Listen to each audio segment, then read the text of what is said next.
afternoon. Thank you so much for joining us. Welcome to 4 p.m. News. My name is Chris Mololo, and on sign language interpretation is Matiang'I. We are here to update you with the latest stories from our newsrooms this hour. Let's begin. A Nairobi High Court has declared that President William Ruto violated the Constitution by appointing 21 presidential advisors outside the established legal framework. Justice Bahati Mwamuye ruled that the offices were created without the involvement of the Public Service Commission, that's PSC, and bypassed statutory requirements, rendering the appointments null and void. The court directed the PSC to immediately stop payment of salaries and benefits to the advisors and ordered a comprehensive audit of all offices established within the executive office of the president since the year 2010, with particular focus on positions created after August 2022. Any offices found to have been established unlawfully are to be abolished. The Attorney General has requested 30 days to consider an appeal, but the injunction preventing recognition or payment of the advisors remains in effect. The ruling has sparked discussions on the constitutional limits of executing the appointments and proper oversight of government advisory positions. The High Court has declared that the alleged resolution to dissolve the Amani National Congress, that's ANC, was unlawful and unconstitutional, affirming that the party continues to exist legally. The court found that the process used to dissolve the party did not comply with the constitutional and statutory requirements, rendering any such resolution null and void.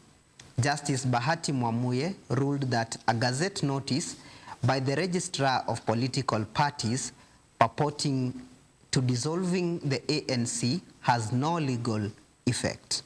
The court ordered the registrar to update the official register to reflect the party's continued existence and to formally recognize its lawful status, ensuring the registry accurately represents registered political parties.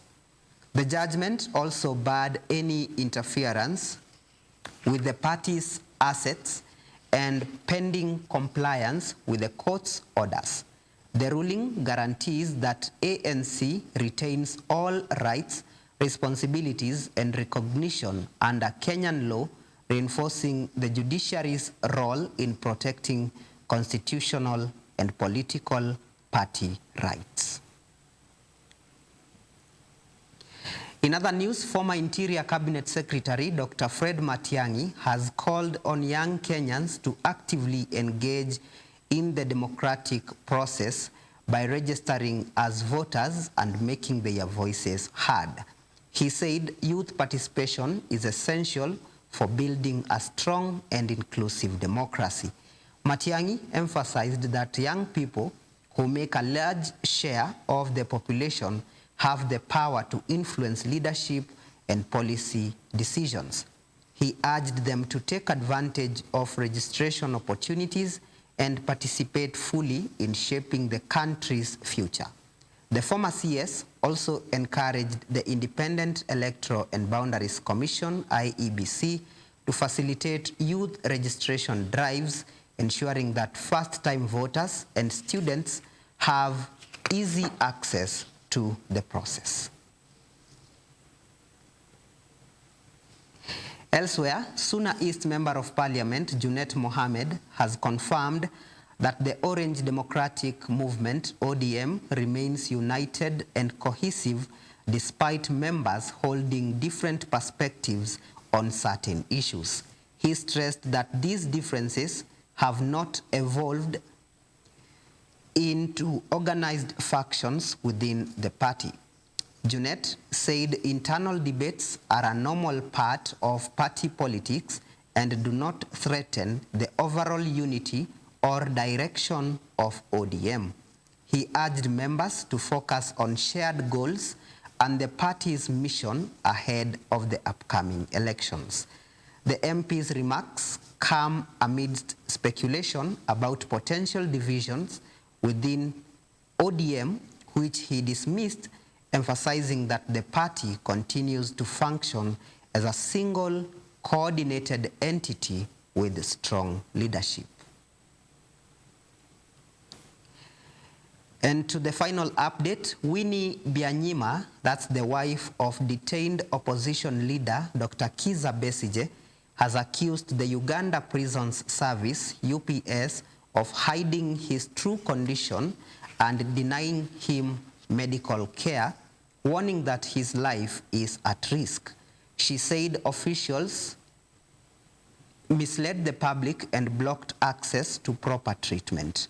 Byanyima said she found Besigye weak, in pain, and unable to eat or walk without support after being taken to a clinic under heavy security. She criticized UPS for failing to inform her of his worsening condition while presenting his visitor's routine. She demanded Besigye's immediate release so that family and personal doctors could care for him, saying the current restrictions put his life in great danger. Opposition leaders have also raised concerns over his deteriorating health in custody. Well, that will be all for now for the 4 p.m. news. For these and more stories, visit our website www.sciencetv.co.ke. We hope to see you at 7 p.m. for the Science TV Prime News. My name is Chris Mololo. Our sign language interpreter has been Matiang'I. Have a good afternoon. Enjoy the rest of your viewing. We'll see you soon.